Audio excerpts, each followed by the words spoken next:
வணக்கம். உங்க ரிலேஷன்ஷிப்ல இருக்கிற பிரச்சனைகளை சரி பண்ண நீங்க ரெண்டு பேரும் ஒருத்தரை பார்க்கறத நிறுத்தணும்னு சொன்னா நம்புவீங்களா? கேட்கறக்கே கொஞ்சம் விசித்திரமா இருக்குல்ல.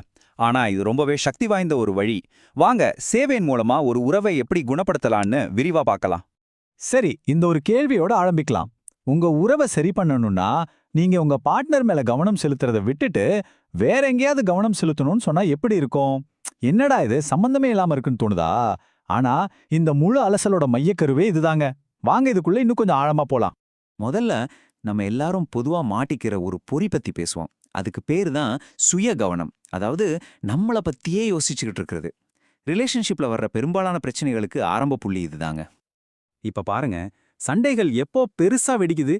எனக்கு என்ன வேணும்? என் உரிமை என்ன? எனக்கு எவ்வளோ வலிக்குது? அப்படின்னு நாம நம்மள பத்தியே யோசிக்கும் போதுதான். இது ஒரு நெகட்டிவ் சைக்கிள் மாதிரி. ஆனா அதே சிந்தனைய நம்மளோட நோக்கம் என்ன? நாம சேர்ந்து என்ன தாக்கத்தை உருவாக்கலாம்?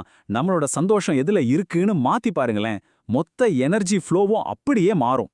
இப்படி நம்ம மேலேயே கவனம் செலுத்துறதுனால என்ன ஆகுதுன்னா, ஒரு மூடிய ஆற்றல் சுற்று உருவாகுது. அதாவது அந்த எனர்ஜி வெளியே எங்கேயும் போகாம உங்களுக்குள்ளேயே சுத்தி சுத்தி தேங்கி நிக்குது. இதனால வீட்டுக்குள்ள ஒரு மாதிரி கண்ணுக்கு தெரியாத நச்சுத்தன்மையான ஒரு டென்ஷன் உருவாகும். அத மனித மின்சாரம்னு சொல்றாங்க.